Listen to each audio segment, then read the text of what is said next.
Hello বন্ধুগণ, welcome back to my channel. এই ভিডিওটা আসলে বেশ কিছু সময় আগের, মানে রাখি পূর্ণিমার আগের দিনে ভিডিওটা করে রাখা ছিল, তো আমি ভাবলাম পোস্টই করে দিই।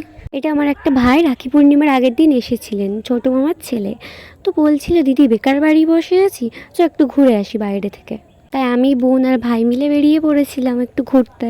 এটা খালি এসে আমরা একটা লিমকা কিনে খাচ্ছিলাম, তা বোন বললো যে দিদি রিভিউ দে। তাই আমি একটু স্টাইল দেখিয়ে রিভিউ দিলাম। झक्कास। कब शादी है? কাল দুপুরে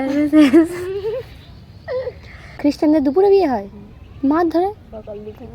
কাটাকাল থেকে এসে আমরা তিনজন একটু এখানে বসে আড্ডা মারছিলাম। তো ভাই আর আমি একটা জিনিস দেখতে পেলাম, সেটাই তুলতে গেছিলাম। আর ভাই তুলতে গেছে ওইদিকে, আমি দাঁড়িয়েছিলাম যাতে পায়ে কাদা না লাগে।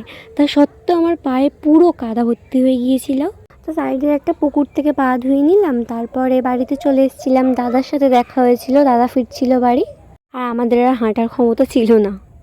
ওর সাথেই বাড়ি চলে এসেছি। আর বাড়ি এসে ওইগুলো ভেঙে দেখছিলাম যে কেমন দেখতে। তুলো তুলো বেরোচ্ছিল ওগুলো থেকে, আর মাও বলছিল যেন এগুলো গালে দিস না, খারাপ জিনিস। তো চলো আজ এই পর্যন্তই, টাটা।